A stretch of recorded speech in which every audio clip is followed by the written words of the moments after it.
Greetings from Cybertron. This is SoundJack here with another episode of SoundJack's Rambles. And today I'm joined by Alyssa. Hello. And by Miguel. Whoa. Whoa. And today we are here to talk about Steven Universe. Oh, damn it. I actually had a bit. Wait, can I do my bit?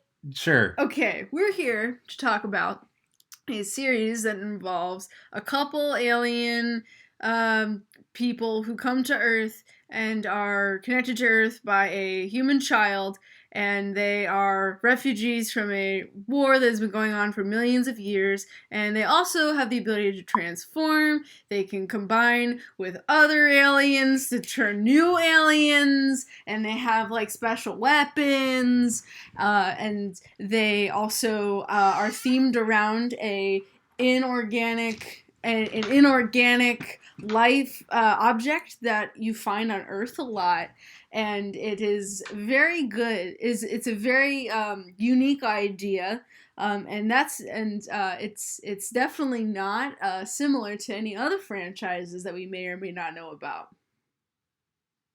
That's my bit. The GoBots. But yes, we're talking about Steven Universe, the Cartoon Network show. And we're talking about it now because there's a movie that's coming out September 2nd. September 2nd at 6 p.m. Yes. So there's a movie coming out. On the 2nd? Yes. At 6 p.m. I have the day off that day. Ooh, nice. Yeah. That's probably why they did it, because it's Labor Day. Yeah, it's Labor Day. I have a long weekend. Ooh, it's gonna be great. Yeah. I have a long weekend too. But yeah. So that's why we decided to talk about it. We're going to talk about the whole freaking series. But before we do that, let's talk about how we got into Steven Universe. Who wants to start? I think Miguel should start because he's been involved with Steven Universe for longer than either of us. Fair. All right. So where do we start? I didn't catch the show when it premiered. I remember the pilot being, or not the pilot, but the first episode of the actual series being advertised and everything, and there being a lot of, at least from my friend group, of kind of like back and forth. It was like, oh, should we catch this? Is this gonna be good or whatever? And I caught some episodes early on and thought that it was pretty good, but the point, I think, of no return really was Jailbreak.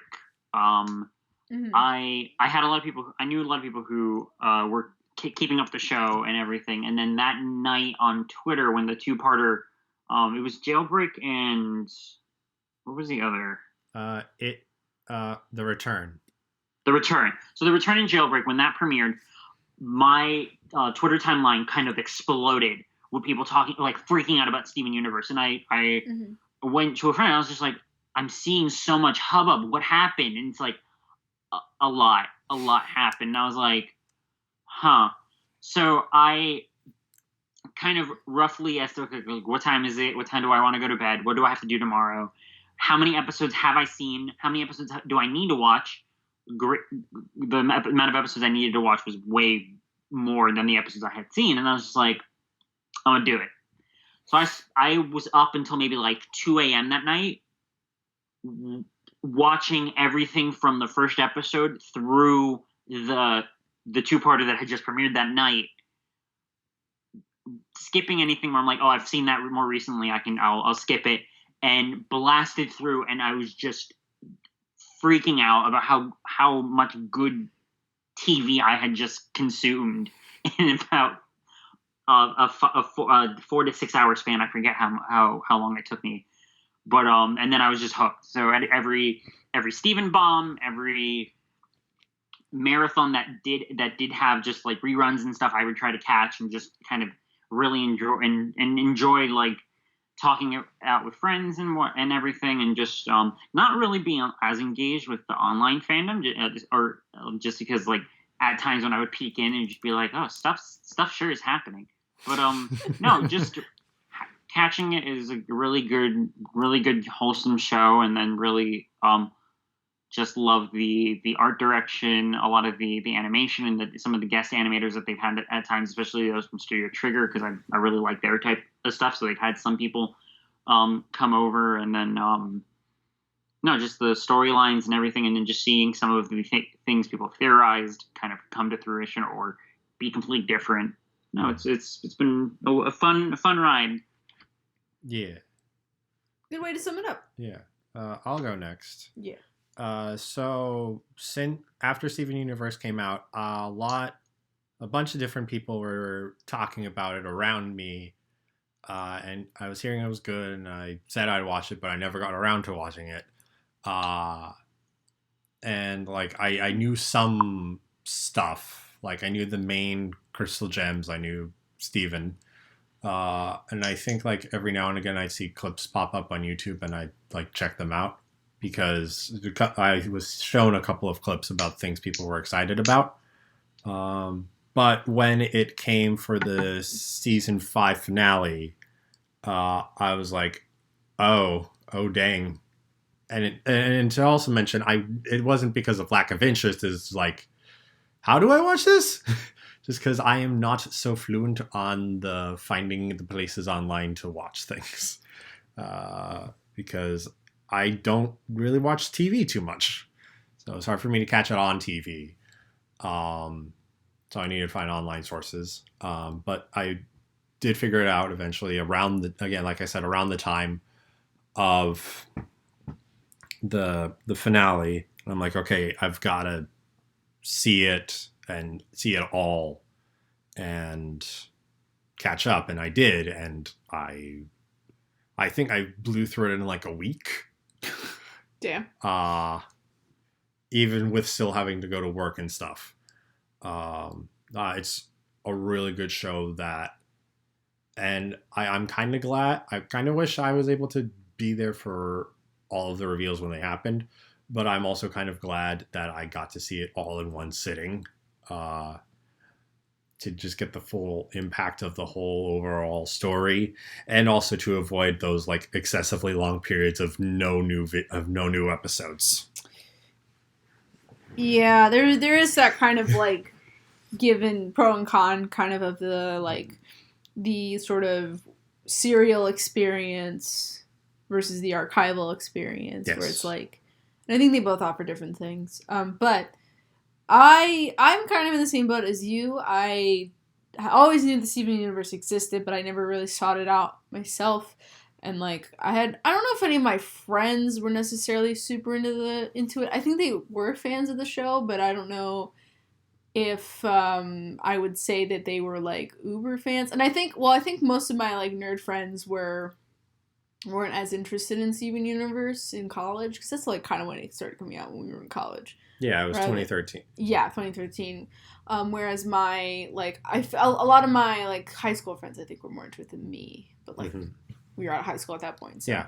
And I feel like if Steven Universe had come out when I was in high school, I probably would have watched it beforehand. But I kind of didn't really seek it out until Michael was like, hey, I want to talk about this for this podcast. And I was like, I've been meaning to watch Steven Universe and now I have an excuse to, so I did. And yeah, I really enjoyed my time with it. I thought it was really good, and I think the praise it's gotten is very warranted. Mm-hmm. So that's how I got into it. Yeah. So with that bit out of the way, I guess spoiler warning for this 5-season show. Yep. If you haven't caught up with all of it, we'll probably talk about the big stuff. So yes. We'll talk about everything. Yeah. So if you haven't seen anything, leave now. Yeah, you know that episode where it's just like Steven imagines what Garnet's day was like? Yeah, we're going to talk about that in full detail. Exactly. No. But yeah, we're going to be talking about a lot. So spoiler warning, just to make sure. Mm-hmm. But yeah, so I think the easiest place to probably start off with this is the characters. Yeah, I think that's a good place to start. So, who do we got? Main cast, Steven, Garnet, Amethyst, Pearl. Yep. Who wants to start talking about any of them?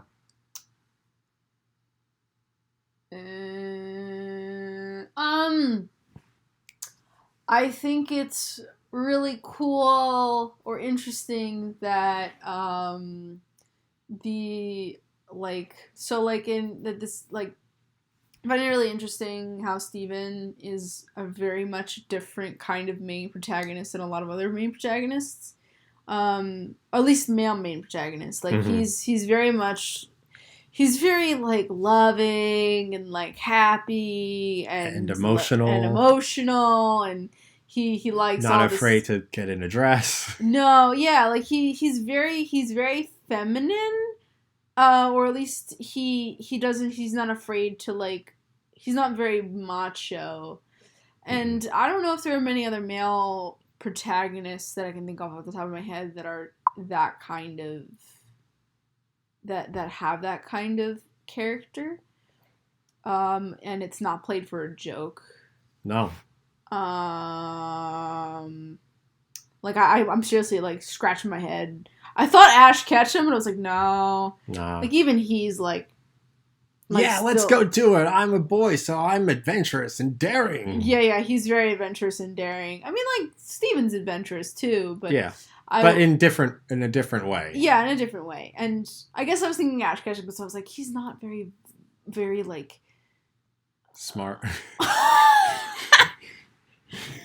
Wow. Michael just went for Ash Ketchum's throat right there. Jesus. One confirmed kill. Okay, if you can lose the final battle of the Pokemon League with Ash Greninja against the Mega Charizard X, I don't know what to say. Anywho, yeah, I mean, granted, my statement would also be a diss on Steven, and I mean, Steven's certainly not dumb. No, but he definitely, and a thing I definitely like about Steven is you can clearly see him mature and develop, and yeah, he that's definitely sticking. Like the first few episodes, he behaves a lot kind of like that annoying kid, right? That really shouldn't be involved, and like at least by the end of the season, first season, he's at least taking on more responsibility, being more responsible with things, and being effective in certain ways. And by the end of the series, he has basically become the team leader for the Earth unit. Yeah, and it's hammered in a few times when like Garnet had, despite her ability to see into the future and all that, she loses confidence in what she sees and what the future holds. And also when Bismuth is like, well, where's Garnet? And she'll be back. I'm like, well, someone's keeping this team together, and it's you. Right, yeah. You're their leader. And then he's like, no, I'm their friend. Yeah. And no, yeah, I very glad with how Steven came out. Yeah. Yeah, he's a really interesting character, and I think he's a good, solid lead. And I think the fact that he's also kind of a good anchor, because the rest of the characters have so much like I don't know if angst is like the right way Hang-ups. to put it. Hang-ups. There, that's a better way to say it. That's a better way to put it. Yeah, and all the other characters have a lot of backstory and like hang-ups, whereas Steven's backstory is just, I'm a kid on this earth, and my mom happened to be an alien. You know, so as you do. And now I am just gonna like, and like really his only like, I guess his only hang-up is his mom, relationship to his mom. And also, like, just the challenges of growing up. But, like, I feel like that's very relatable and easy to digest, whereas some of the other characters' hang-ups are a lot more nuanced in some ways.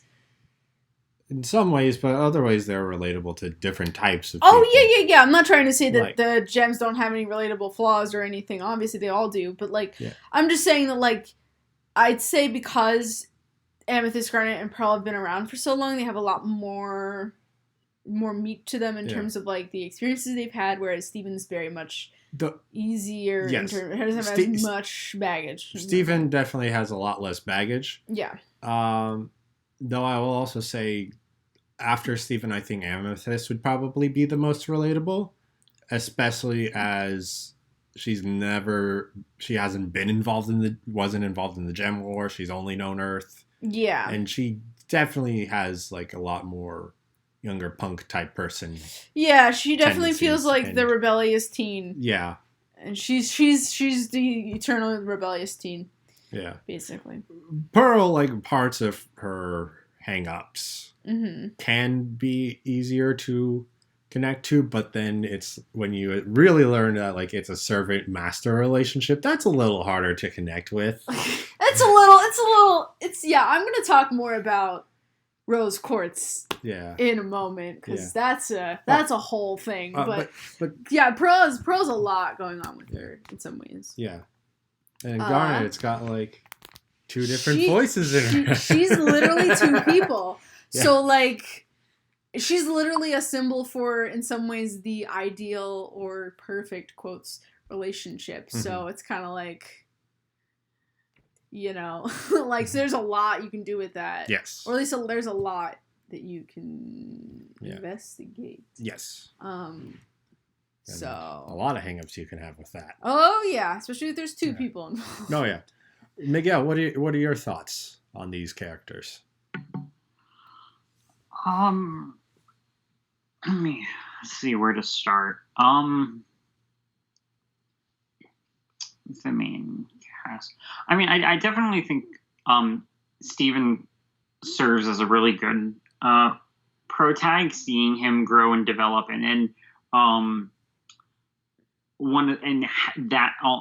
a lot of it having a lasting impression, because I feel like there's a lot of shows that try to go for the whole like, oh, we're gonna like, especially ones that maybe tend into sort of an action-y sci-fi sort of vein that Steven Universe sort of falls into at times, mm-hmm. where you have a protag who is supposed to learn lessons and stuff, and then eventually there's a lot of regression, or like completely like taking a whole like detour with the character and everything. And I'm glad that that over the course of the series, Steven really never has that. Like, he's able to grow and develop, and there's a lot of lessons to be learned, and really good just storytelling that kids obviously can relate to, or that older people can say, hey, no, I was in a similar situation like that when I was young. Yeah. And then also showing that even though he has these three older figures in his life between Amethyst, Garnet, and Pearl, that each of them, as much as they're showing him the way of how to be like a gem and everything, he's helping them along with all of their respective troubles and everything, especially given the fact that a lot of the baggage that the other characters have is kind of rooted in their personal history with Rose. Yeah. So in a lot of, and it's an unfortunate thing, but Steven in a lot of ways ends up having to not pay for his mother's mistakes, but basically own up to something that someone else did, but also be there for people, being like, I know this happened to you, and you really can't seek the closure you might want because this person's gone, but I'm here, and I can at the very least try to help you. And that's the one thing about it. Especially with Steven, is admirable, is that he's very much is like, I want to help everyone. Yeah. Or always wanting to seek the seeking the alternative that might be the most roundabout, most difficult thing to do. But in the end, it's like, that's the way we have to do it. It just dawned on me now, but it's a very similar, like not a very one for one, but almost in a similar vein to in Avatar: The Last Airbender. Aang, especially towards the end of the series, where everyone's hold like, on. So I'm gonna stop you right there, because Michael hasn't seen Avatar. No. So you need to not say anything. At the end of the series, the main character comes with a very difficult decision that he needs to make, and all the other characters are like, "Oh, you just got to do this," and he's like, "Nah." I know what you're saying. I know what you're referencing though, and right. yeah. I do think I would not be surprised if the show took a lot of pointers from Avatar. I mean, the show probably took a lot of inspiration, a lot of pointers from a lot of different things, and it's also just like good storytelling, which unfortunately I feel that a lot of shows, for one reason or another, end up lacking. And Avatar is one good example of a show that very much like is in Steven Universe to a similar vein of, and I think Steven, given the climate of like network television, especially network television for children, it was able to thrive a bit more, although the wacky schedule certainly didn't help. But I feel like thankfully we're past the point of like TV shows needing to like sell toys to children and whatnot. Although at the same time it's aggravating that we can't just get like a simple like, oh, I can just get like a simple like Garnet figure that looks like Garnet or something. It's like, no, you got to get all these chibi blind box nonsense things. But then Garnet's definitely like my other favorite character between like of the main cast. Amethyst and Pearl are certainly fine. Like it's just I never really like gravitated toward either of them. And then I feel like with Amethyst, her character kind of like towards the middle, like the early on to the middle of the series, pretty much like almost like a lot of her story arcs, a lot of her personal growth kind of finished, and then a lot of the mystery and allure around both Garnet and Pearl was left for the long game, in part because it was so integral to the rest of the plot. Right, yeah, that's fair. Yeah.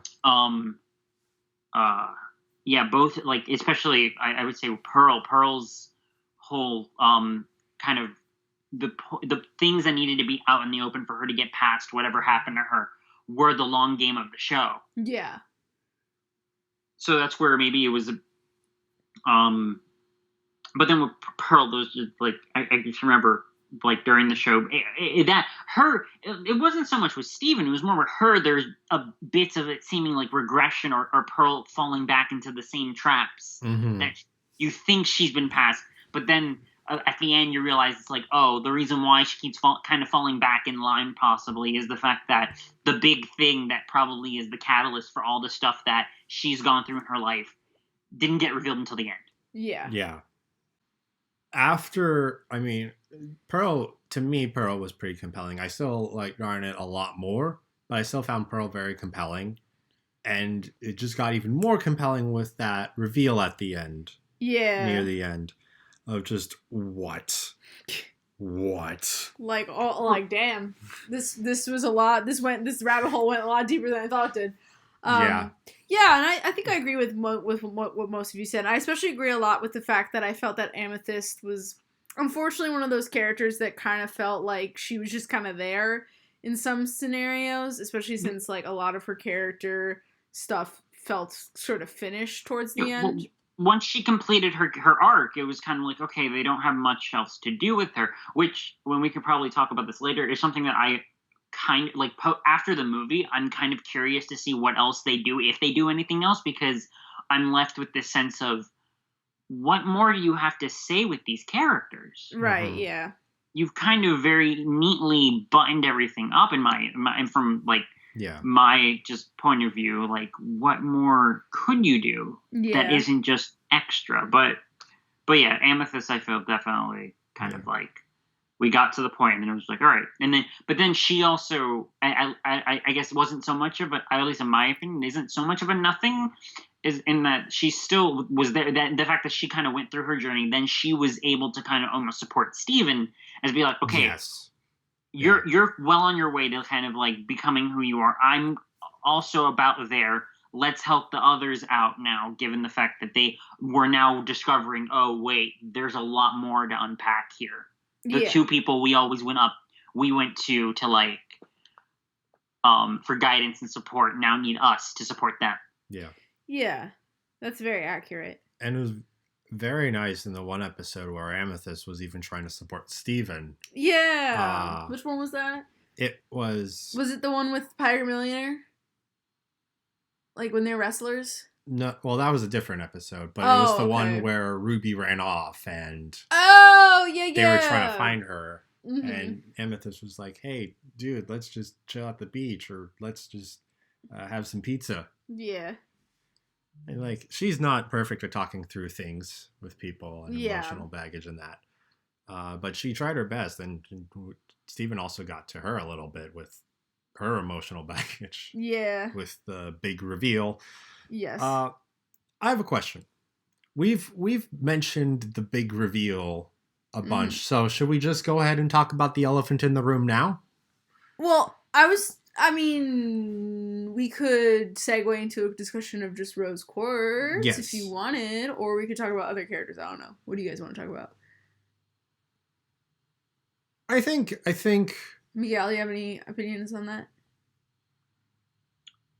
So either Rose or what was the other thing? So like Michael was talking about the big reveal, but I was wondering if you wanted to move on to other characters besides Rose before. Or do we want to just jump into Rose? We just want to jump into Rose Quartz and talk about her. Trying to think. I mean, we can maybe like just bullet, because we've talked about the main cast. Do we want to go? Maybe probably if we're going in probably importance, I'd say then we'd want to talk about Greg and Connie. Connie, yeah. Okay. Greg, Connie, and then maybe any of the other gems that came to. Or the other gems, and then Rose, and then afterward maybe then some of the townsfolk. Yeah. The townies. Townies. Okay, yeah. So then let's talk about Greg and Connie. Greg is such an interesting character because I don't think I've ever seen a father figure like this in any other show I've ever watched. I'm trying to think if there's a father figure who's like a deadbeat dad in a show, and it's not the villain. Yeah. Also, I remember when you first saw that episode, you were like, Greg, that's his name? Greg, that's the perfect deadbeat dad name. It really is. It is the perfect name for a deadbeat dad. It's like peak dad. Yeah. I love it. I think he's really interesting. I think the funniest thing about him is that even when he like makes bank and gets rich, he still lives out of a van. Yeah. He gets all this other nice stuff, but he just still lives in a van, which is hilarious. Like, and part of me wonders if that's just because he didn't have enough budget to like make a new place for him to live. Well, they made Empire City. Oh, it's fair. I don't know. I mean, so I feel like it's just like it's just a joke. Like he still lives out of his van, even either that or he's like, you know what? I like it. I don't mind. I don't need a big old fancy house. Yeah. And which I guess might have been the lesson from the Mr. Greg episode is like, yeah, you know what? It's simple enough. I can spend. I have money to spend when I need it or want to, but I don't have to right now. Yeah, and I think what I like about him, he has a really interesting relationship with Steven because even though I actually part of me kind of wonders how like this works legally because like technically he would be. Steven's legal guardian, and yeah. I mean, like Pearl established at one point that she's technically not a citizen, so like I don't think the gems technically have custody over Steven. I mean, as long as the government doesn't find out, I think it's okay. No, I know. I'm just like, I was just thinking about that. I'm like, yeah, it's interesting. Yeah. I think it's a really interesting relationship. And I do like how Greg is still very supportive of him, and I also like how he is responsible in some ways.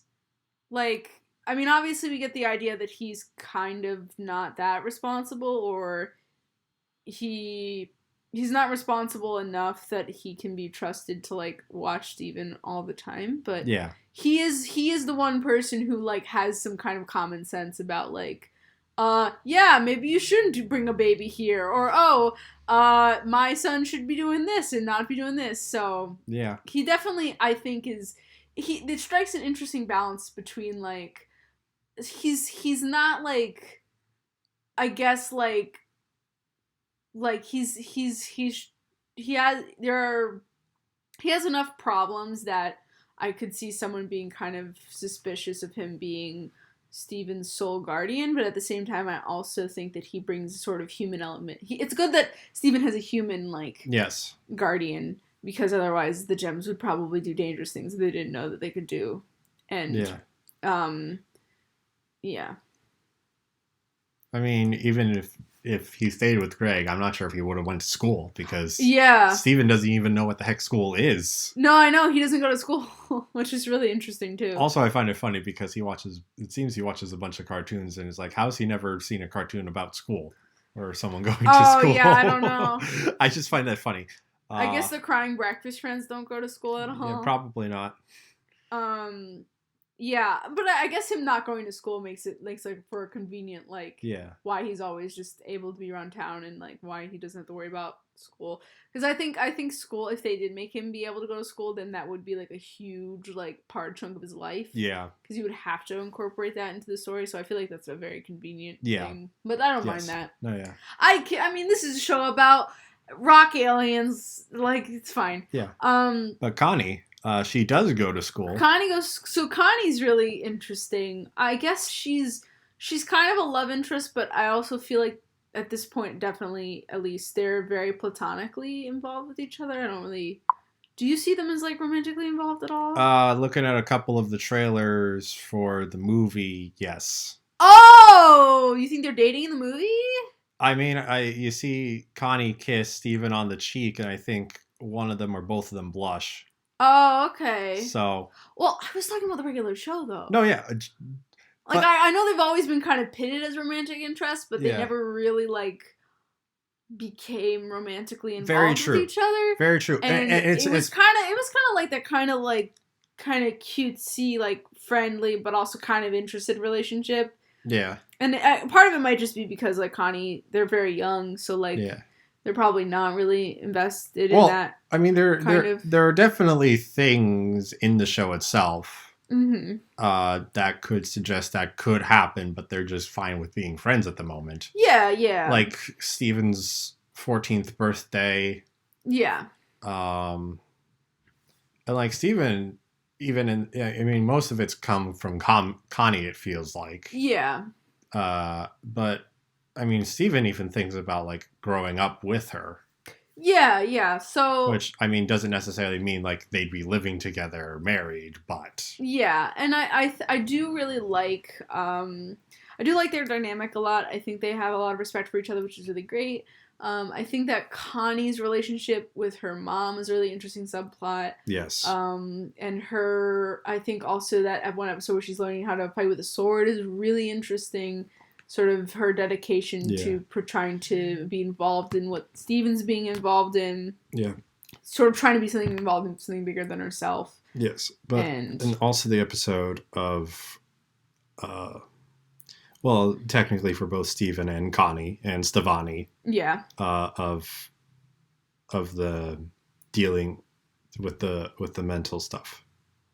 With the okay, that episode you're talking about. Yeah. Yes. Yeah. I couldn't remember the way to describe it the best, but with her having accidentally attacked the kid in school. Yeah. And then Steven unloading all of his baggage. Yeah, his recent baggage. Yeah, no, I think what's cool about Connie, I mean, like, most of Connie, I think their relationship is really great, and I think that Connie's a really cool character. She's such a bookworm in, like, a way that I relate to so much. Like, the way she gets so passionate about books, I'm like, I'm with you, girl! I feel that. Oh, man. Yeah. But yeah, I do think that they have a really good dynamic. Miguel. Yes. Greg and Connie. Any thoughts? Greg, they're humans. They're humans. No, I back to one of the early things that Alyssa said, at least about Greg, the fact that presenting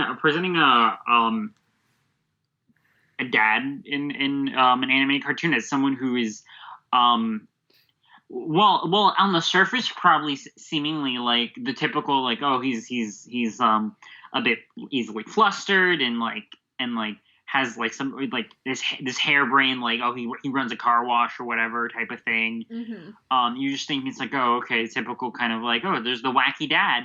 But then when you go through, you see it's like, no, he's led a pretty interesting life, leading him to where's my train of thought? No, he's led a pretty interesting life, like having been with Rose and everything, like learning about the gems and everything, like being the primary sort of point of contact for them to learn about like humans and everything, and then for him to kind of go through his own journey with Rose and everything, and then end up with this like, all right, my wife's gone and I have this space baby that I have to take care of. But being the emotional support for Steven, definitely being almost like a competent role model and everything, which normally I think for some TV show dads, you either get ones that are emotionally distant, or you get ones who are like just like able to pal around with the kids or whatever, but are actually quite incompetent with taking care of them. And Greg is the complete opposite. He's there for Steven, but he's also capable of taking care of him. Yeah.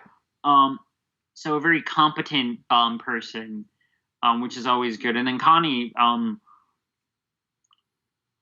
definitely an interesting character, because you I feel they very naturally included her with like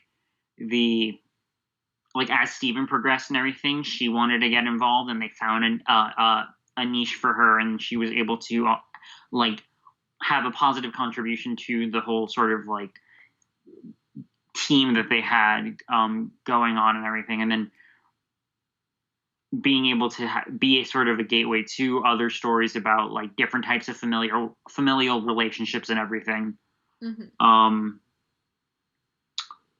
know. I think like both of them serve. I think just as well as the other gem. Like the main gems, and then Connie and Greg. Like whenever and I think there's only a handful of characters or one single character who I would say that I was never really happy with seeing on screen or having an episode focus on them, but like it was always fun whenever it was like, oh, this is a Greg episode, a Greg and Steven episode, or it's like, oh, this is a Connie episode, or it's like, oh, everyone's together, but Greg pulls something where it's just like, oh, Greg's actually like contributing very positively to the whole experience. Yeah. Oh yeah, absolutely true. But I'm curious about that one person. That one character. Yeah, what character are you like? Oh, damn. We'll wait till we get to the townies, and then we can. Okay, I had a feeling it was in townies. Okay, cool. So I may have a guess, but like, there's, I think I know. We'll see. Yeah. So so then now we want to talk about the rest of the gems, like what were we talking about after Steven, after Greg and Connie? What did we say? Yeah, the rest of the gems, at least the ones that like join up on Earth. Okay, so then there's Peridot, that's Lapis Lazuli, that might be it. Bismuth, yeah. Yeah, I'm pretty sure I think all the other ones.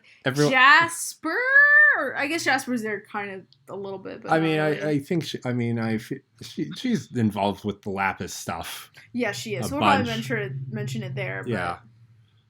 So, I mean, I guess the main ones are Peridot and Lapis Lazuli, and then of course there's Rose Quartz as well. Yes. Peridot and Lapis Lazuli are great. Peridot is so funny. I love her. She's hilarious. She's mostly a joke character, to be honest. There's not a lot of baggage there. I guess there's sort of this idea that she's kind of very low rung in terms of the gem hierarchy. Like, she's basically just a tech assistant. Yeah. She's like an IT person. Like, you know. Yeah. Not the lowest rung, as she's still able to order a pearl around. Right, yeah. In her mind, but. Yeah, but like, she's definitely not like. She's very average Joe amongst the gems. Yeah. And I see her, but she's still really funny.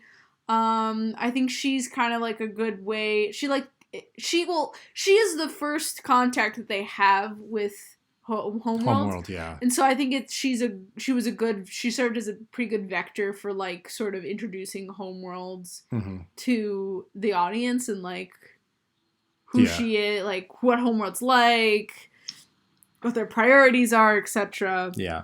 And then there's Lapis,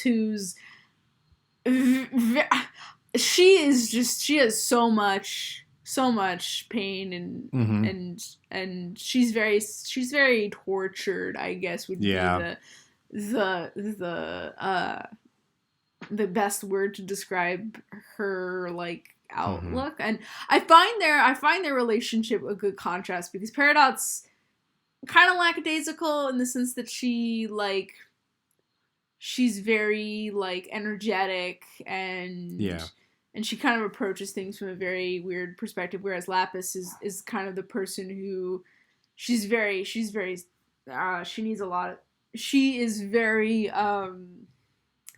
because of all the trauma that she's been through, she's not as excited. She's more distant from people. It's harder for her to make relationships. Yeah, so I think they make a good contrast. And Lapis's whole thing is just, you feel so sorry for her because she's had this like crap after crap just happening to her, and like you're like, when will she ever get a break? But they also, I think she serves as a really good analogy for people who are like, you know, suffering through things like whether it's mental illness or whether it's PTSD or abusive relationships, which is the big thing with her and with Jasper. Yeah, well, yeah. And I think the way they handled her, I think one of my favorite episodes with her was when, I forget, was it the Ruby that came down to Earth?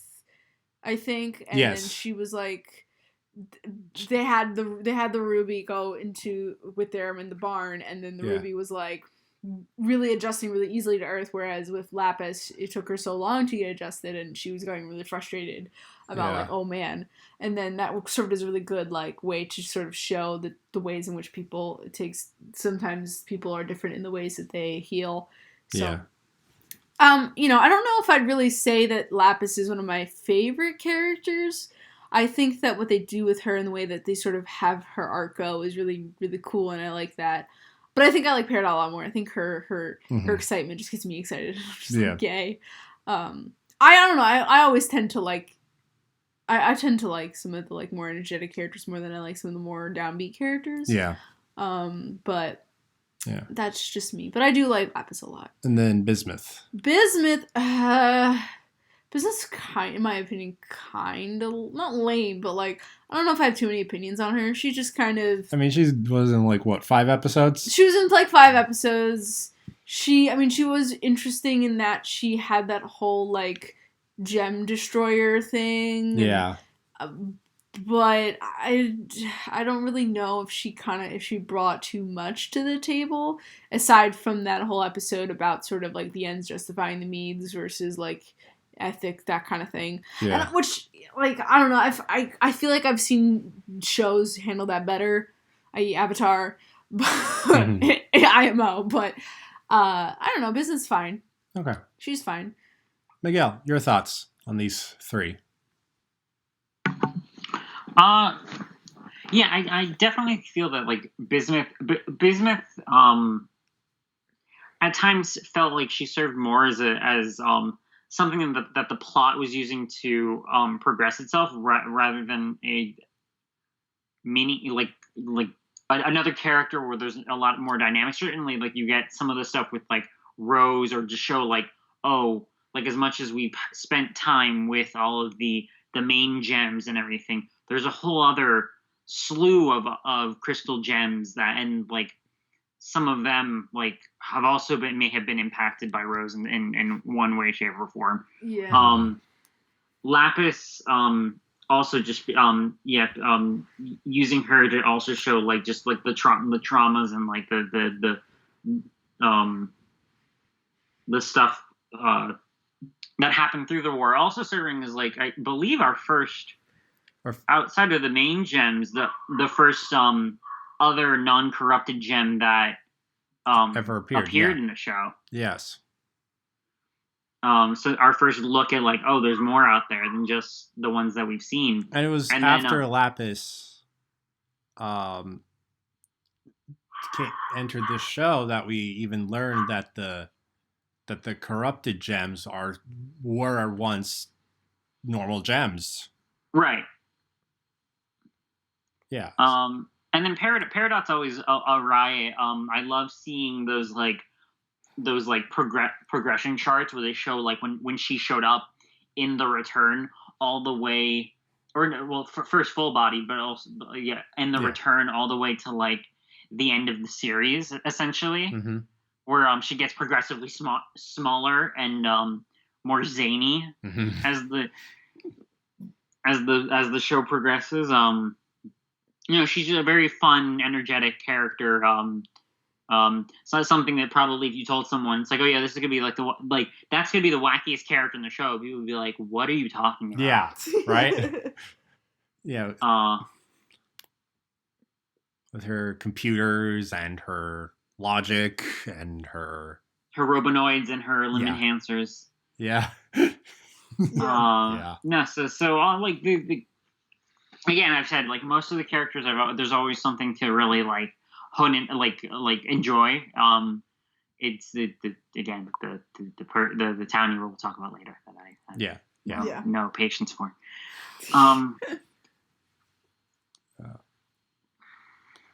But at this point, we should move on to Rosa. Yes. The big cheese. The big sticking point. The big quartz. The reason for everything. She is basically the center of the universe. Because it's Steven, for Transformers reference, as Shockwave is the fault of everything in IDW, Rose Quartz is the fault of everything in Steven Universe. Spoilers. What? We're talking about this. No, I know. Yeah. No, I meant spoilers for IDW. Oh, okay. But anyway, so she basically was the rebellion leader, and for most of the show, she's been mostly a very mythic figure. Yes. And I really think that a lot of Steven's arc is sort of like kind of the don't meet your heroes arc in some ways, like sort of eventually over time we learn more about the truth of Rose and how like even the closest people that she was close to didn't really know her truly. Even Pearl, who know the most about her. Yeah. There were things that were still kept secret from her. Yeah, and I think what makes her interesting is that it shows the way in which, and that's very true to real life, like, there are so many historical figures who've done so many important things that they've become sort of mythologized in our culture, and you forget a lot of those historical people were people, and they had, like, their own lives, and there are things about them we don't know, and the way and they aren't as good as we remember Christopher Columbus. Yeah, so there's not a saying lot of Rose is as bad as that example, but but there's a lot of interesting things, and sort of Steven coming to terms with the fact that his mother was basically fallible as a person, and most of the ways in which she was built up were by people who idolized her rather than people who saw her for the flawed gem she was. Yes. So, and that's even before we figure out that she's Pink Diamond. Yeah. And started a rebellion against herself. Or like her like basically not herself. Well, yeah, I guess herself, but because it's more specifically targeted. I mean, that's how I believe it's referred to in the show, since it specifically was a rebellion against the leader of the Earth colony, Pink Diamond, to leave. Yeah. And alone, at the very least, Blue and Yellow were viewing it as Pink's war. Right, yeah. So that, I mean, like, and I think her reveal, the ultimate reveal of who she is, does add some more dimension to her character. And I honestly think that the Pearl aspect to Rose's characters is more related to how Steven is related to the diamonds rather than other things, but yeah, she I mean, it's hard to talk about her as a character because we've never really meet her technically. Like, we do see her, and it's so interesting to me because, like, by the end of the series you kind of get the feeling that as a diamond she was kind of an impetulant child and not really this, like, I mean, I'm sure she was, like, a good leader, but, like, she was a brat. Definitely, like... Yeah, she was a brat, like Steven was at the beginning of the show. Yeah, she was a brat, and you're sort of like, wow, okay. She was a brat, and her brattiness caused a war. Yeah. Basically, yeah. Like, sure, like, that's one thing, like, sure, like, there's the whole thing of her, like, she does have some of the growth and everything where she ends up realizing it's like, oh, wait, there's life here and everything. And even then, even afterward with Greg, she has to realize that it's like, oh, even if there's life here, it's like, it's not that we can, like this, like, she still has these notions of like, oh, that these earthlings and this life here is beautiful, but it's also quaint. Right. And she has to learn it's like, no, this isn't so much of like, oh, like these are my little keepsakes or anything. It's like, oh, how cute they are. It's like, no, these are people who should be respected, and everything beyond being protected. Yes. And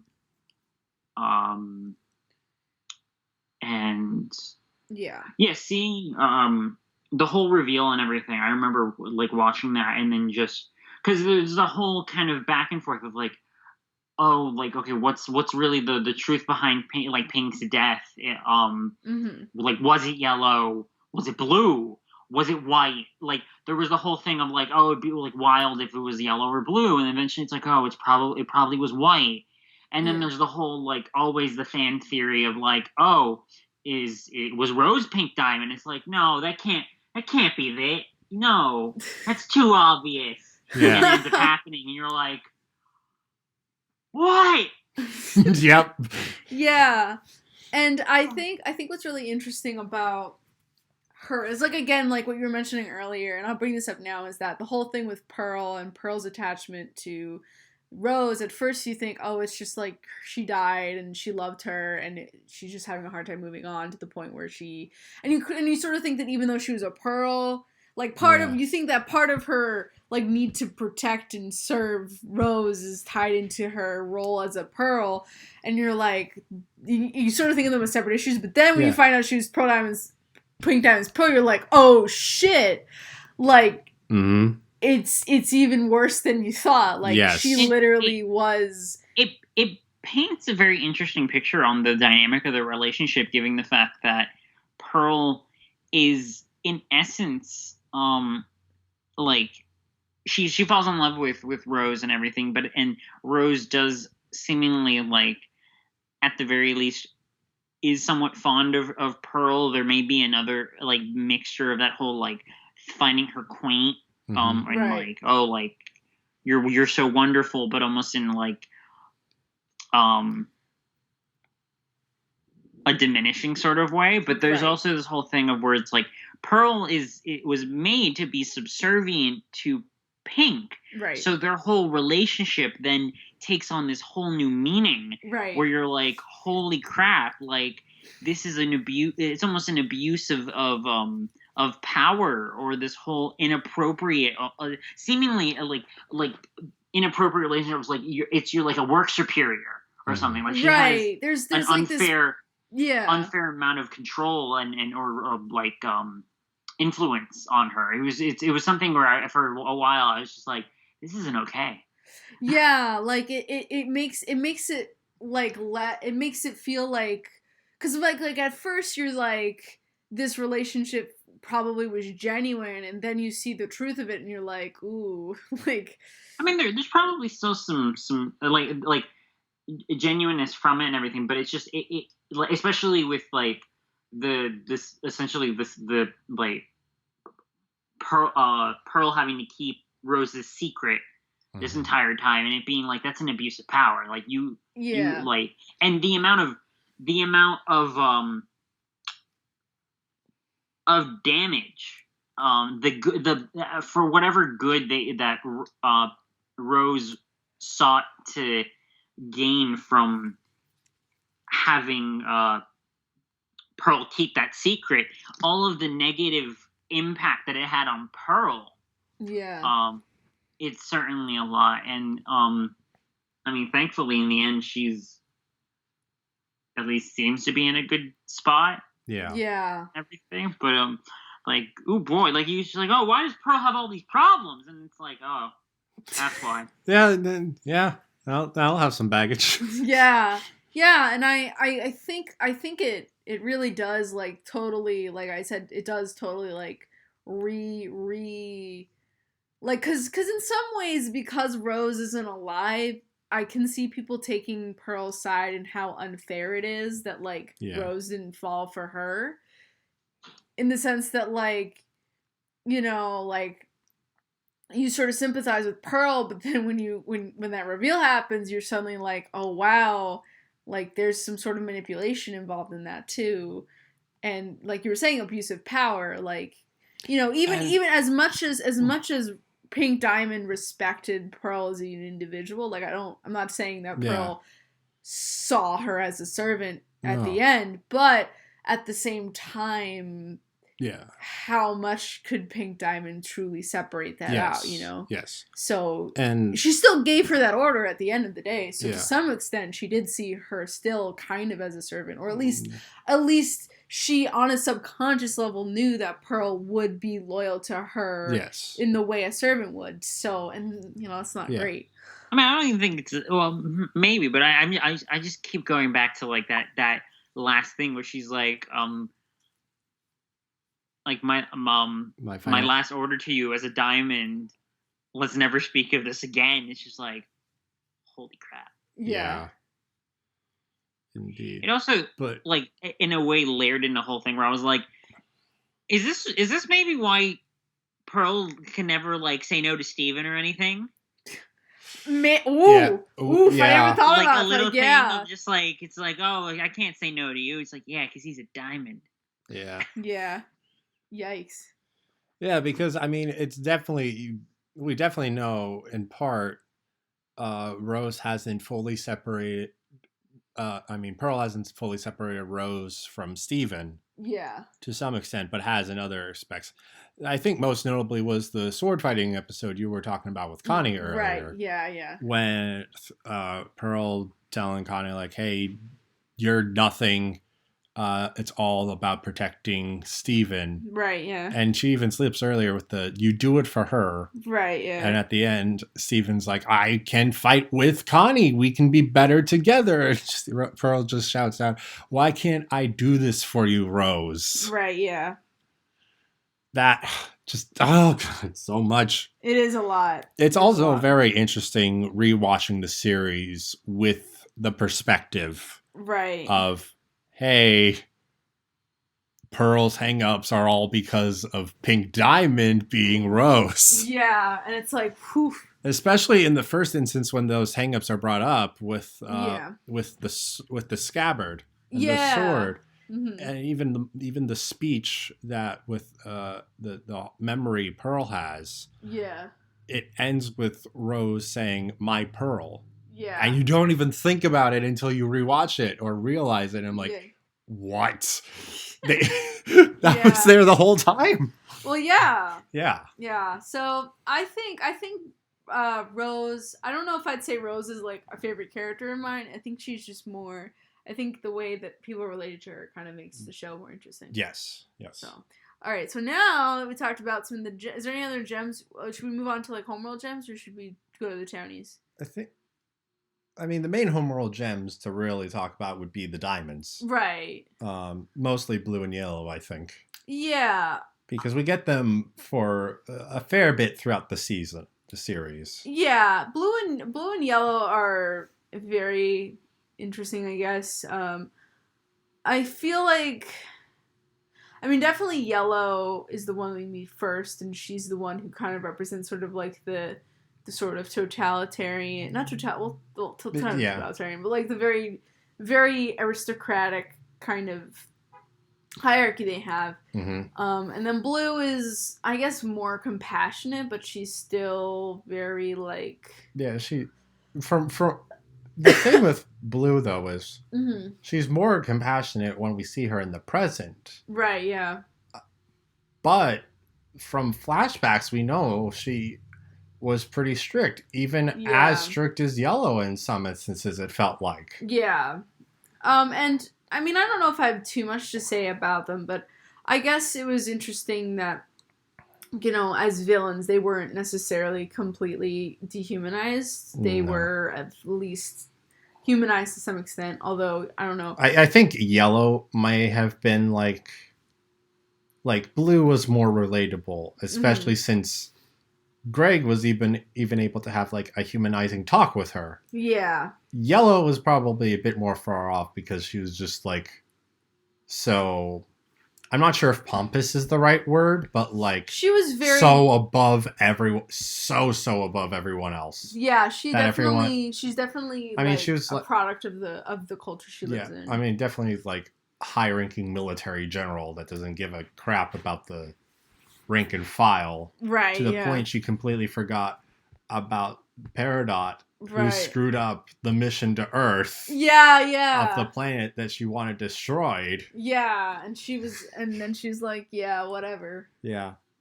But it's nice. It was especially nice when we got to see her humanized in the finale. Yeah. With realizing what the heck's been going on. And I think White Diamond. I think there's not much to say about her really, other than she definitely was she was definitely created to be the perfect adversary to Steven. But I don't know if there's much to say about her. Unless I think more to talk about would happen if more involves her in the movie or whatever happens after. Yeah. If there is, because I mean, we know the main the biggest curiosity we can get from that is she specifically said she was created. Yeah. But she's like the gem matriarch, so who created her? Right. But whether that would be a question that would be explored or not. Right, yeah. Is the question. Yep. But Miguel, what are your thoughts on the other diamonds? If you have any thoughts. I mean,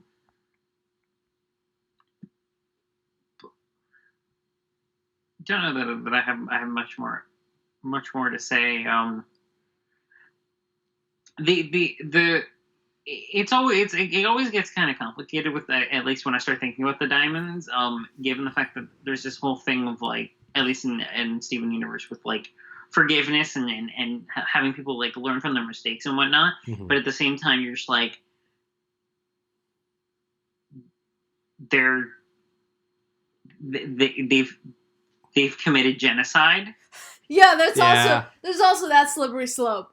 Yeah, like that's the thing where I kind of like, if we want to keep drawing the parallels to Transformers, you have the whole thing with Megatron and IDW. Yes. Which that becomes the forefront of like his post, like, oh, he's good now. It's like he's also a genocidal warlord who has caused the death, who's been a direct cause of the deaths of billions. Right. So it's something that I feel like SU, just given the way it is, will never really tackle. It seems even from the trailer for the movie, it'd just be like, now that all of you are liberated, it's like we've dismantled the Empire. It's like, oh, okay. Yeah. So, yeah. We're just not going to touch upon the fact that Steven then had to go and basically tell his aunts, it's like, oh yeah, so we gotta go undo all of your colonization efforts now. It's like, the what? The who? It's like, yeah, colonization isn't cool. No. There's this Columbo man. Yeah. Oh. He did some war crime, not war crimes, but he did some crimes. I mean, he might have been partially responsible for the deaths of hundreds of thousands of people, you know. I mean, I think it's a bit easier to forgive the diamonds, probably more so because we don't really see the full extent of their genocides. I mean, but we can infer enough, given the fact it's like, all the life on the Earth will die. Yeah. So it's like, okay, so how many other worlds were have they colonized and destroyed? Yeah. So it's one of those like things where it's like, So, I will say if there is one negative that I'll give this show, it's that it flirts with colonialism. Like, it's clear the writers are are aware of the implications of the way that the homeworld's colonization efforts like look and what their real world analogs are, but they don't really touch on like it and the way it affects people on a broader scale. And I don't necessarily think that it's anything the show ever wished to tackle. Yeah. And even if it did, I don't think it would have ended well. No. It's such a touchy subject. It's just like just don't. Like there's enough of just you can. I think there's less of a negative light possible to be shined on the show for just like flirting with it and kind of like almost sweeping it under the rug if they try to actually tackle it head on, because I do not see that ending well. No, me neither. And I guess there was something to be said about like, do the diamonds deserve forgiveness considering the empire that they created or perpetuated, depending on the history of Homeworld. Yeah. And, I mean, that's a difficult question to ask and might depend on the person, you know? Yeah. How much of their continuation of the genocide was their idea or, you know, sort of indoctrination, but... Yeah, it's like, that's when that's when they reveal, it's like, so it's like, yeah, diamonds, why did you colonize it? So, well, the super diamonds. It's like, the what? You mean the quintessons? Oh god. Yeah, and you know, so I can definitely, if someone told me that they weren't too wild about how easily the diamonds were forgiven for their crimes, I can definitely see where they're coming from. And like, I think that with the way the show ends, like, it, like, I don't know.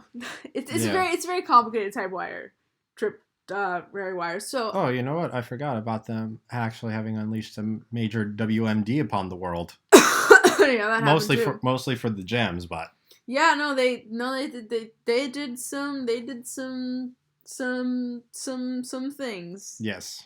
So yeah, like, I can totally understand that. Like, it's kind of like, it's so like, I guess what I would compare it to is like, one of the reasons why I wasn't too wild about the Wreck-It Ralph 2, the sequel to that movie, was because there was like I won't go into it right now. If you want to know more, you can watch our podcast about it.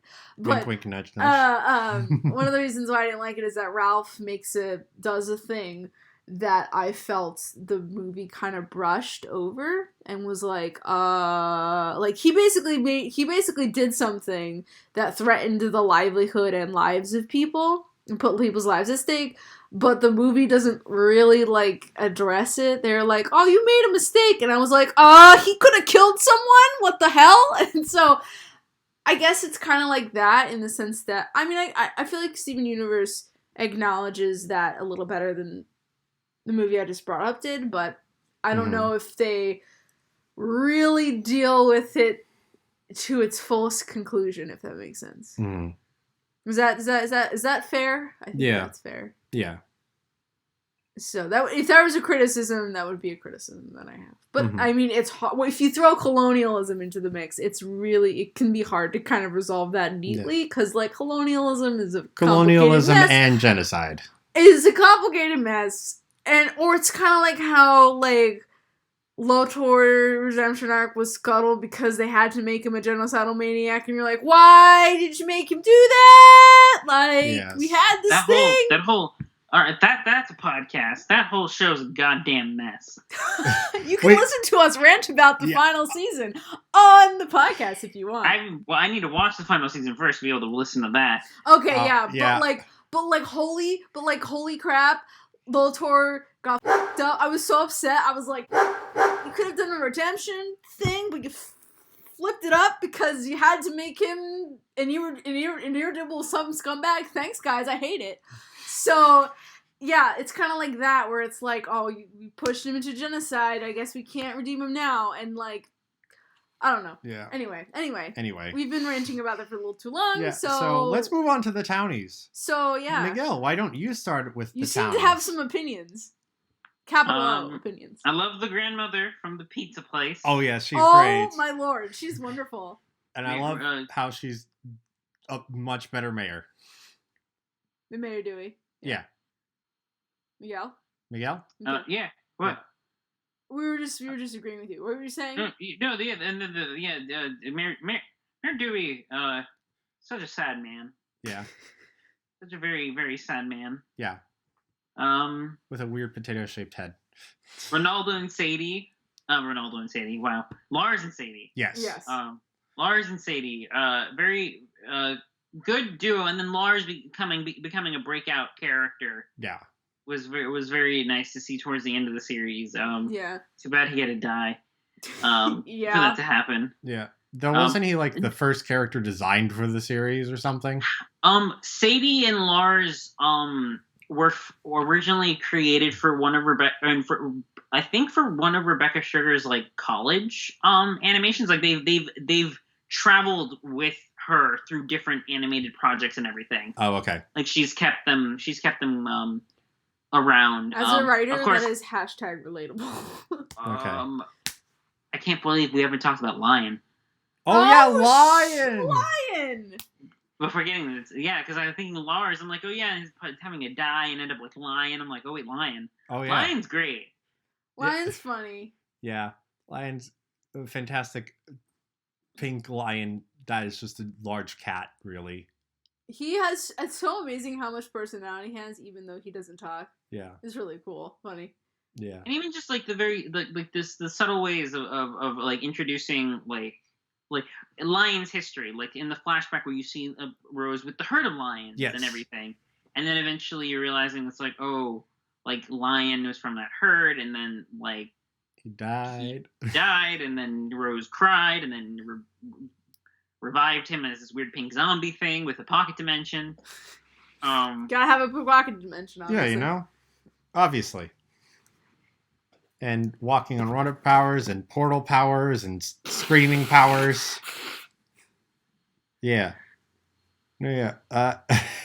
If Lars appears in the movie, he better have some more of Lion's powers. That'd be pretty sweet. He screams. No, he can just open. Oh no, they got to do like a DC reference where it's like he just says boom and he opens a portal. Yes. Boom. It's like what? It's like I saw him. It's like it was in a comic. Yeah. Who else from town? There's the cool kids, Sour Cream, Jenny, and what's the other guy's name? The mayor's son? Yeah, the mayor's son. Who the fuck? What's his name? What's his name? I forgot his name. Miguel, you got any idea? No, I don't remember his name. Mayor's son. Yeah, that guy. Yeah. That guy. Yeah, they're cool. No, the cool kids. I really like how in the end they have the especially in their debut episode, they have that like cool air about them and everything, and you're just like, oh no, they're gonna be jerks. And in the end, it's like, no, they're really nice. Yeah, they're very nice.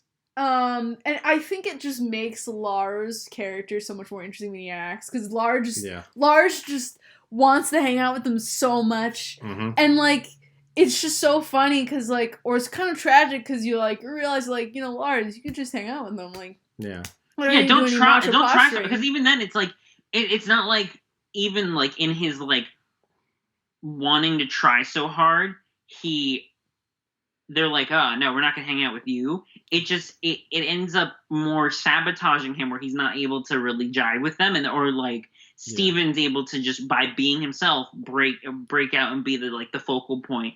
So in the end, Lars is just like, no, just be cool and things will be fine. Yeah. No, yeah. Yeah, it was good. Though the Kiki. Kiki, yeah. Yeah. A little rude of her how much she put all of her work on her sister. Yeah. And had her require Steven to help her fight her pizza dream nightmares. That was such a weird episode. Yeah. We've got rocket bones. Yep. Yeah. Is there any other townies you want to talk about? Well, there's Onion. Onion, who is an enigma. Who is he? Is he... It's so weird. Him and his father, Yellowtail. Like, what's up with them? I have no idea. I mean, it's so weird to me because Onion is such an enigma. He breaks the law. He's kind of a creepy child, but at the same time, he also has his own little community of other quiet children, and like you kind of get the sense that his quietness is sort of alienating, and like he wants to like be friends with people, but he, I guess, doesn't know how or can't really communicate well. I don't know what's going on with Onion. Onion is just so strange. It definitely feels like he's like that kind of weird kid that you like look at on the schoolyard like, hi, and he just looks at you like, and you're like, and maybe just stands there, licks his ice cream unblinkingly. I'm just gonna go now, and so I have no idea. Yeah. Onion's funny. I like the interactions people have with Onion is funny. He's just such an enigma, but I just don't know what to think about him. Yeah. Like, I don't know. Miguel, what are your thoughts on this enigma? Onion. Of combination. Ha ha ha ha! Transformers reference. I have nothing more to add. Onion's weird. Okay, so I hope the movie doesn't confirm that he is actually White Diamond's son. Please no. As some theories and whatnot have. Going on YouTube for Steven Universe stuff and just finding like just tons of theories and nonsense like. Yeah, I don't know. So, there's one more character I can think of that's a townie. Who? And I think this might be the character Miguel has a problem with. Okay. Am I right? You haven't mentioned a character's name. Ronaldo? Good lord. Ronaldo? Yeah. Ronaldo. Oh my god. I can't watch a single episode with him in it. Anytime. I can't even remember. I think like the episode with the lighthouse. Yeah. Yeah. Like that's the one episode I think that I've watched. Every other one I deliberately skipped. Yeah. He is horrible. Yeah. God, the freaking Bloodstone episode. Oh boy. I guess and Stephen's like still friends with him? Like I guess the problem with his character is like I guess in 2013 it's like haha Sneeple they're watching Illuminati but now it's like just a thing. But now in the year of our Lord 2019 in the political climate like people like Ronaldo suddenly becomes less of a joke and more like GTFO. Yeah, maybe you should go. So I totally understand like not wanting to engage with him because sometimes it's just like, oh, okay, you know. Oh, and I just thought of this just because we've mentioned about all of the forgiveness in the show. Yeah. And just want to mention the one character that has received no forgiveness from Steven. Sure, which is? I forget his name, but the dude that was hitting on Stevani. Oh, yeah, that guy. Yeah. He actually asked him for advice, too, about getting back with Connie. And he was like... What was his name?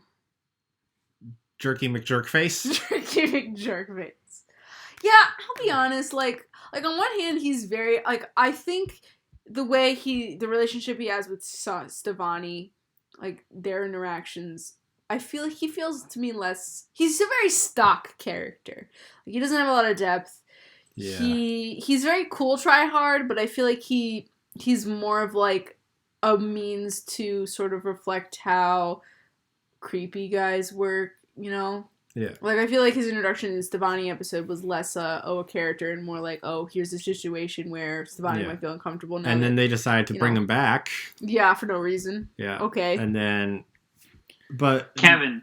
Damn it! I should have known it was Kevin. Kevin's such a... Definitely the name of that kind of... The Chad. Chad. But, yeah. It's more his bit. The main reason I bring up his bit is interesting because that's like the one character Steven was like really upset with and didn't want to try to mend anything at any point in time.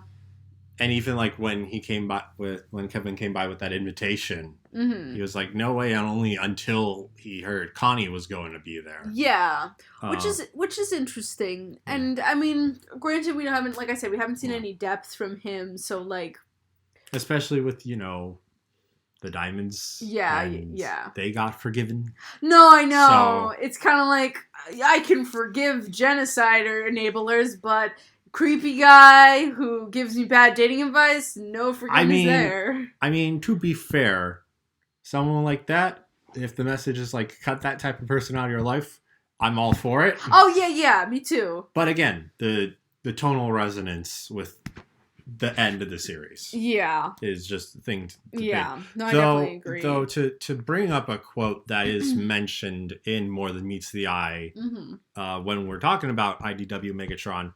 It's easier to process the death of one person as opposed to a million. Yeah.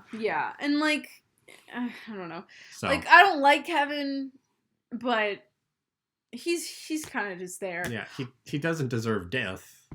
No. And, like, honestly, now that I've watched Stranger Things, Kevin, to me, just feels really lame because there's a character in Stranger Things. I don't know if either of you have watched that show. I have not. I know you haven't. Because you don't have Netflix. But in Stranger Things, there's a character named Steve Harrington who's kind of like that, like, popular jock guy who's, like, kind of in the vein of Kevin where he, like, hits on women all the time. But, like, he's so much more nuanced. Like, they spend a lot, he has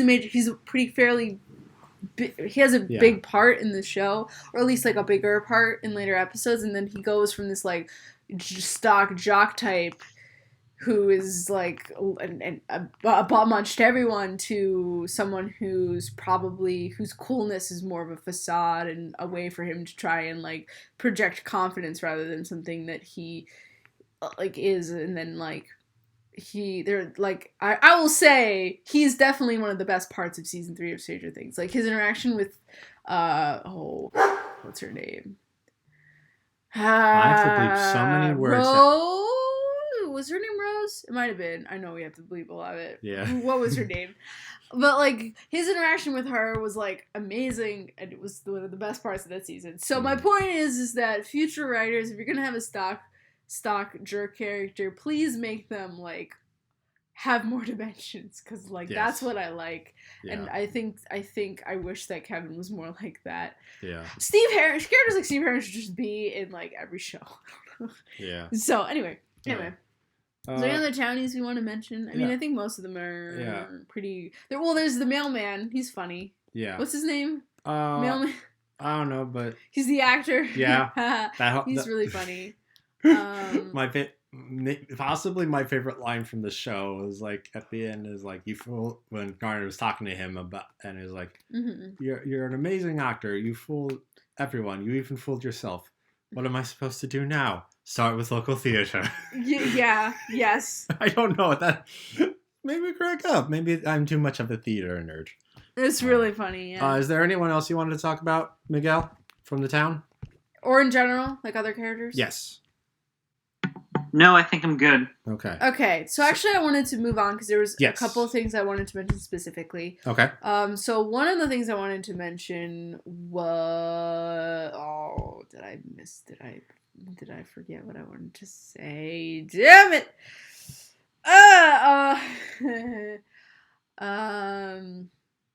Well, okay, so one thing I wanted to say was I really like the way the show uses sort of fusions as like different ways to display relationships, and I think it's really cool.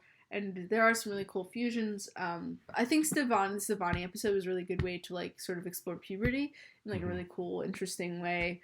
The ways in which like when puberty happens, your body changes a lot.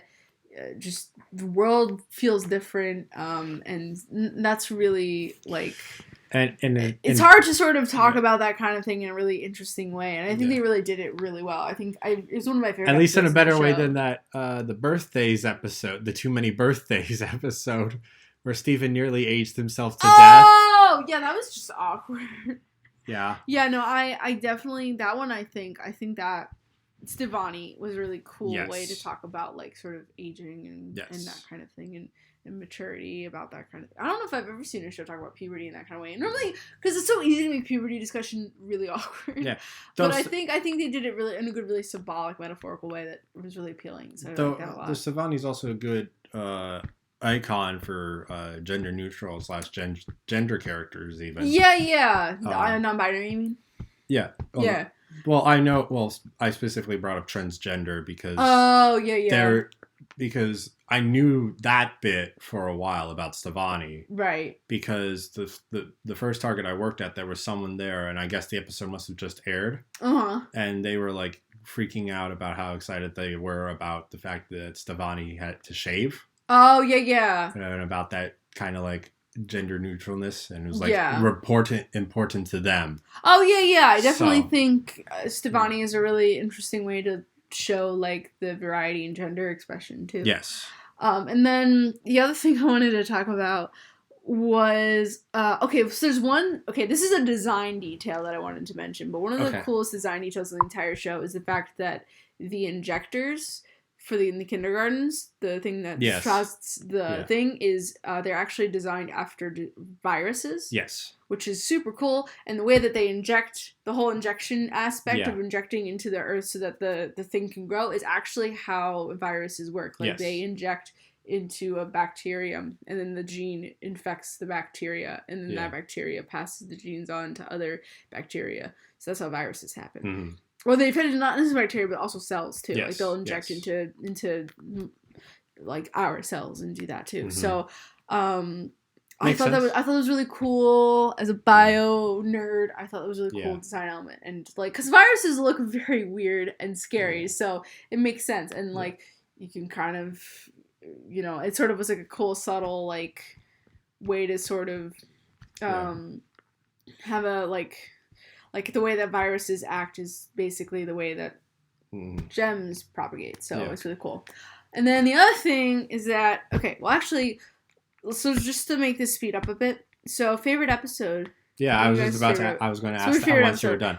I don't know what my favorite episode is. Miguel, do you know what your favorite episode is? Jailbreak.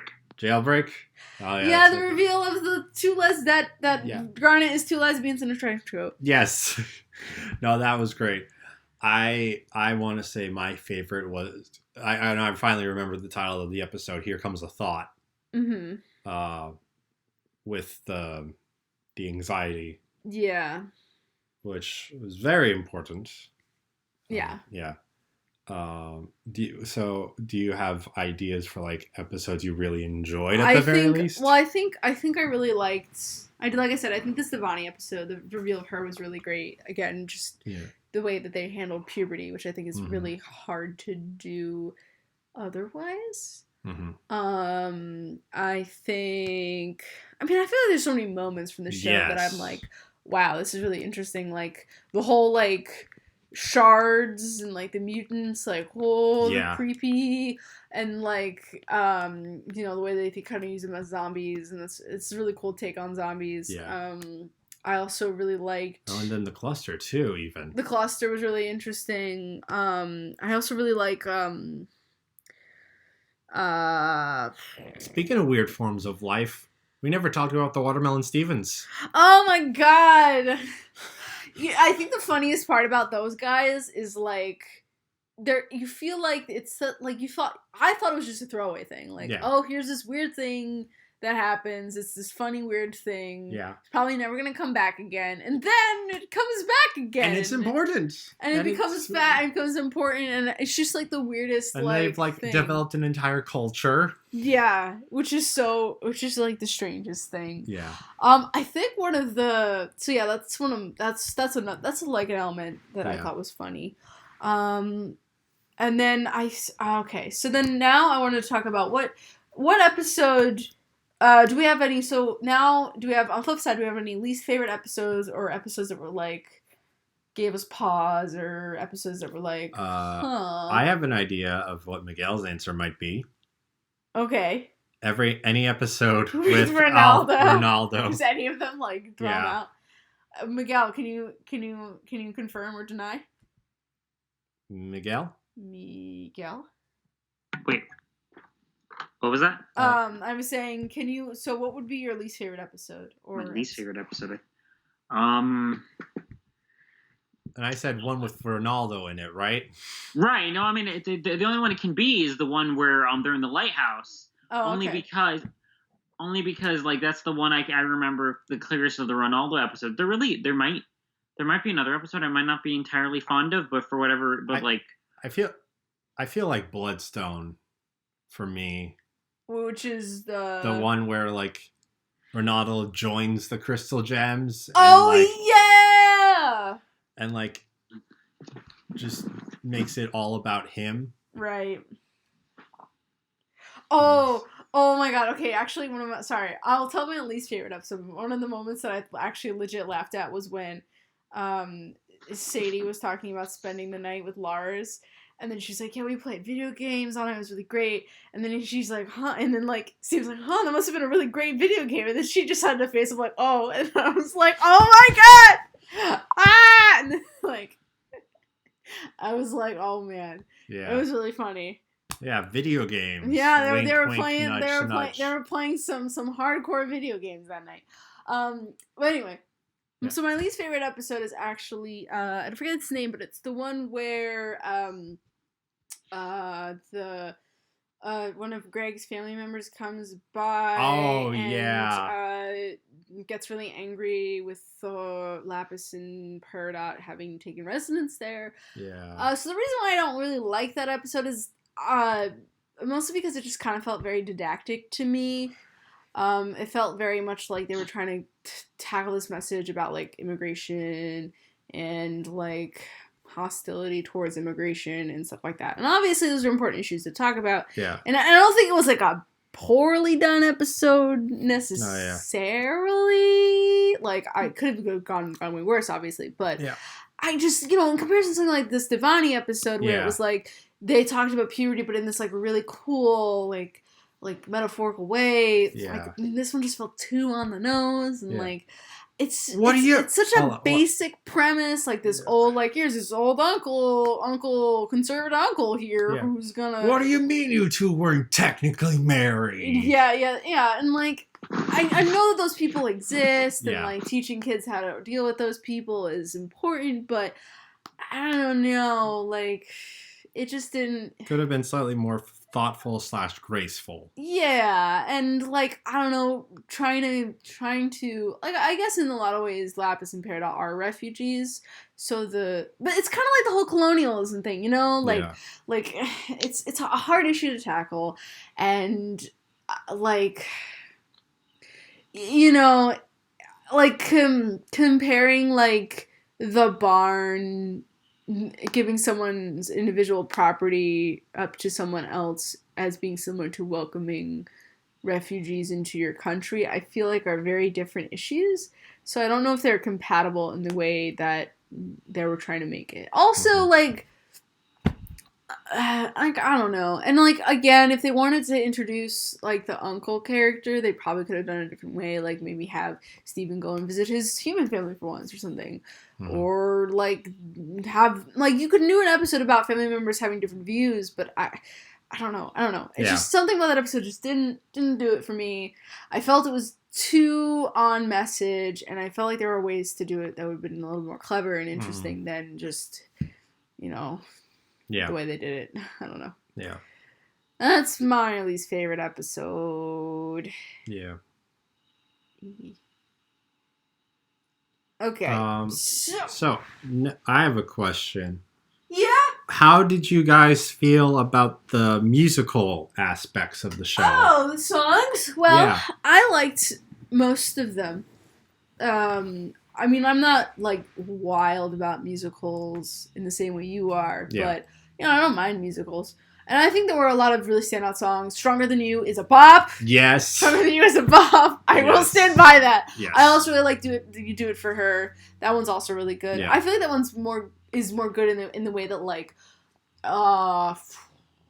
I feel like Stronger Than You is like Defying Gravity, and then like Defying Gravity is just like such a bop. I can listen to it outside of the context of the show, and it's like great, and like it makes me feel pumped. I'm like, yes. Yeah. I mean, I feel the same way about So Up Can Go too, but I don't know. I feel like Do It For Him. I feel like Do It For Her. I mean, I feel like is a song that like is the kind of song that like I listen to thinking about it within the context of the show, and I think it's a good one for that and for the episode it was revolving around. Yeah. I don't know if I appreciate it as much, like, in terms of just the song. Yeah. I feel like I appreciate it more within the context of the song that takes place, of what takes place in. Does that make sense? Yeah, that makes sense. Whereas with Stronger Than You, I feel like it's the kind of song that could be like, like, woo, you know. Indeed. So... But yeah, I don't know if there were too many dud songs. I mean, I don't think every song is one that I could remember off the top of my head. Mm-hmm. But there definitely were songs that I'm like, yeah. Yeah. So. Miguel. Yes. Opinions on the songs.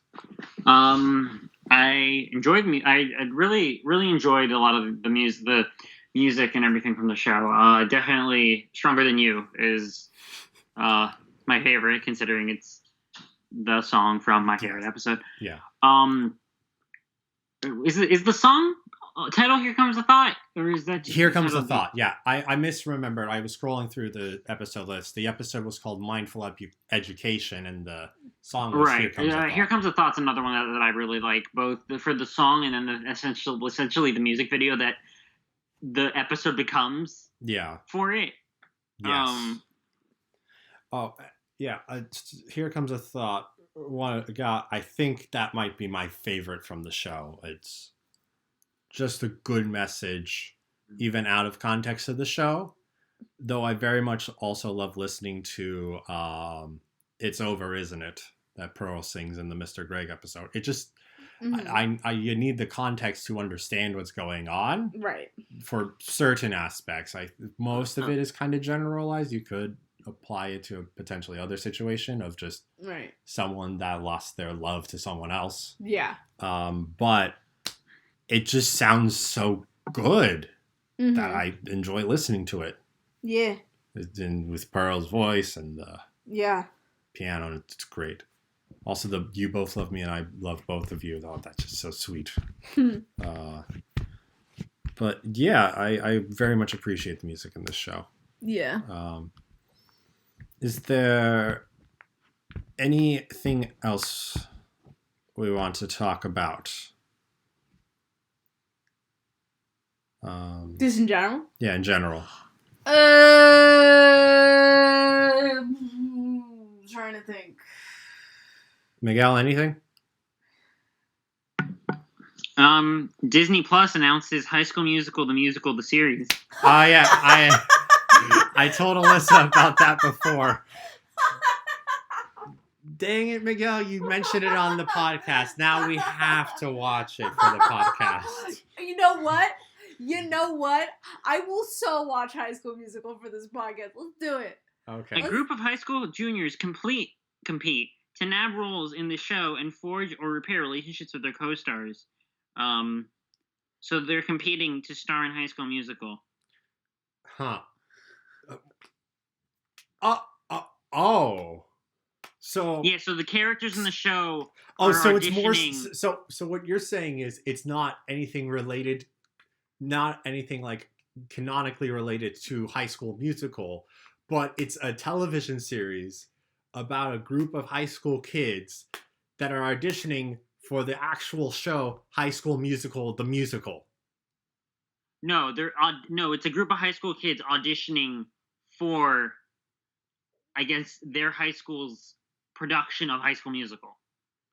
Yeah, funny. Yeah. No, that's what I'm saying, because there is the High School Musical, the musical, that exists, that gets performed in real life. Oh, The way you said that made it sound like they were auditioning to be part of a show or something, like a TV show. No, yeah, I understand. I meant stage show. But yeah. But like, I don't know about watching that show, but like watching the original High School Musical, let's take a trip back to my elementary school days. Let's do it. I have one more one more question I can ask relating to the podcast. Sure. What do you think's going to happen in Steven Universe the movie? Do you have any predictions about? Steven's definitely gonna have a neck. Yeah, he has a neck now. 100%. 100% confirmed. 100% confirmed neck. 100% more neck than he had previously. So, okay, my thought. There's obviously the villain who's interesting. We don't know who she is. Not yet. Well, I think, wasn't there like a leak or something that accidentally revealed the name? No, don't tell me. I don't know it. I don't know it. I'm just saying that was a thing. Oh, okay. Well, I think it's definitely going to probably deal with the aftermath of what happened. It's sort of Steven's life now, maybe like Homeworld now. I mean, it seems like Steven's in communication with Homeworld from what the trailer said, so I'm assuming we'll get glimpses of like Homeworld now that like the Empire has been dismantled. Yes. Though, any like predictions about like who this new gem is, what their relationship is to everything? Part of me wonders if it's another diamond. I know her it's a heart-shaped thing, but if she was like a new diamond created to replace pink, maybe, or like, because we don't know, we only know of the 4 diamonds, but like presumably others exist, I would imagine, or have existed, so possibly maybe she was like a diamond that was on like a colonized world. Yeah. And then I think what's going to happen is she's probably going to be from one of the other colonized planets. Mm-hmm. And then she's like heard the news about like the dismantling of the Empire. I was like, what? And then she's like, I won't go stand for this. And it's like, all right. Yeah. Let's screw up the Earth. Yeah, let's do it. She could be a whole new type of diamond, type of gem we've never seen before. I don't know what that would be. I just had a thought. Yeah. Miguel, you remember how you were joking about like the super diamonds? Oh, God. What if she's like one of them, and that's what kicks off like season 6? God descends, the Diamonds God descends. No, not like the Diamonds God, but like one of the first ones, like one of the pantheon of okay. the creators. So yeah, basically a diamond god. One of the gem gods. True, a gem god. true. A gem god is like God sees the... fair, yeah. That everything's bad, comes down, and is like, I created you, now I shall destroy you, and then... Steven needs to teach God a lesson. Yeah. I mean, I could easily see it as just like the gem, maybe like this gem essentially was like an outlier from all the others. Like their abilities and everything were a bit, like made it so they really didn't have a set role, or maybe they did, but then they kind of got out of hand. So the diamonds like sent her away, and now she's back. And maybe Pink had either Pink had a primary role in what happened, or she's for whatever reason blames diamonds in essence Pink. Yeah. Or alternatively, maybe it's a gem that the diamonds sent on a mission out into the ether, and now she's looped around, and now she's come back, and she's just like, what do you mean we're not colonizing things anymore? Mm-hmm. Yeah. It's like, no, I'm going back to the way things were, and now I'm gonna go to Pink's colony and deal with her. Yeah. Yeah. I did have this thought a while ago. I'm not sure how much I think it is an option. Mm-hmm. But so like the other diamonds had like multiple colonies. It's not like they can rule them themselves. Right. So they'd have to put in someone they trust to rule over them. Right. Like how Agate. The Agate, like, the was Agate in charge of the zoo. Yeah. Yeah. What if But like for one of the colonies, like what if this gem was going to be like the overseer of Pink's colony when Pink would have to be at Homeworld or whatever and can directly rule. Right. Or something like that. Yeah, like maybe she's like a second in command or like because the pink. She is pink colored, yeah. Or what if like she's also like part of Pink Diamond that like grew out of no wait, never mind. Because those the diamond shards were fake. Yes. Yeah, I was trying to like figure out how like somehow like when Pink became Rose, like she somehow needed to split a part of herself off and maybe even lock it away in the chest. You're just really trying to bring that chest into Look, things, okay, aren't you? Miguel, you agree with me, right? What the heck's up with the chest? What chest? The chest in Lion's Mane. That's like been there. I don't know. I think you're the only one who really wants to know what's in that chest. I doubt it. Like considering the overall fandom, but out of us, I meant like with it, like, cause like would I like to know what's in there? Sure. I mean, especially since they had that whole thing about him getting a key to try and open it with. Yeah. But I'm okay with it being a mystery. Mm. What if it just turns out to be like a stash of snacks? That would be fun. You know what? I would laugh. I would be laugh. Okay. Yeah. I would be okay with it. Like, oh, I'm trying to get those snacks. Just a bunch of chaps. What? like oh. Chaps. Oh, yeah. Okay. I guess that's what it is. So, yeah. I don't know what's up with the new villain. I guess we'll find out. Very soon. Yeah. Do you think Connie and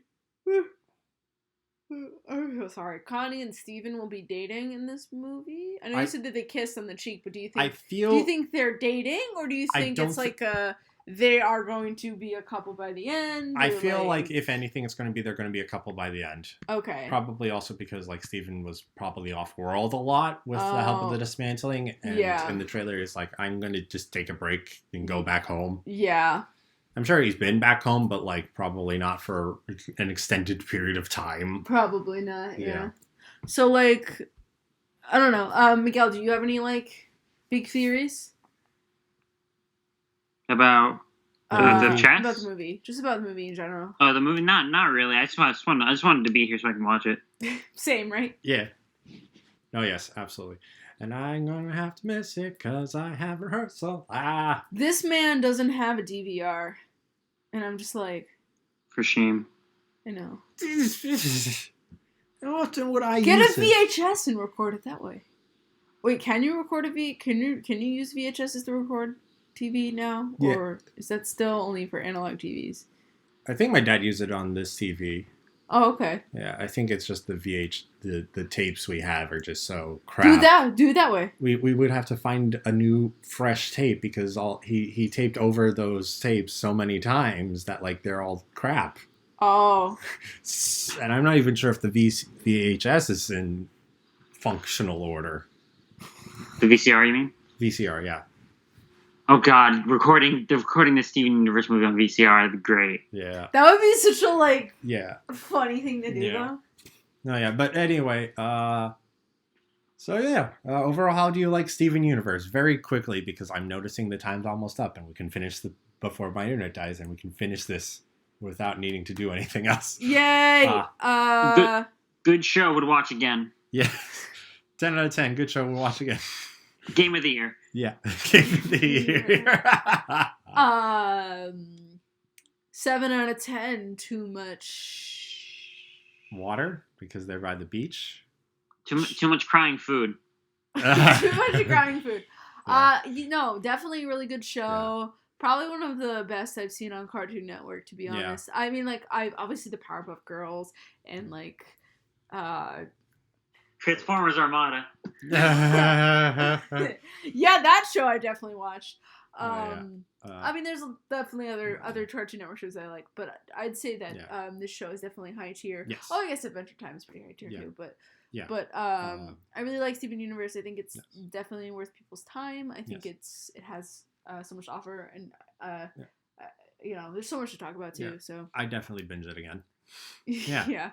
Yeah, it's a fun show. But yeah, so those are our thoughts on Steven Universe. Remember, we did this in preparation for the Steven Universe, the movie that is going to be out September 6th, 6 p.m. Eastern Standard Time at the very least. I don't know about other time zones. Yeah. On Cartoon Network, obviously. But thank you for watching. If you enjoyed, please be sure to like and share this video and subscribe to the channel. You can find me on Twitter and Instagram at SoundJack426. You can find me on Twitter at TheRationalDove. And also, you can find both of us on RDSJ Gaming. Yep, where we're playing some video games. And Miguel, where can people find you? You can find me on Twitter at LogosMiner, or listen to me and Michael talk about Transformers on the Steel City Bots podcast, part of the Nerdy Geek Talk Network. So for all your Nerdy Geek needs, you can find all that either on YouTube or wherever you listen to podcasts. Yeah. And that's all. So with that being said, thanks for tuning in. This is SoundJack, Alyssa, and Miguel signing off.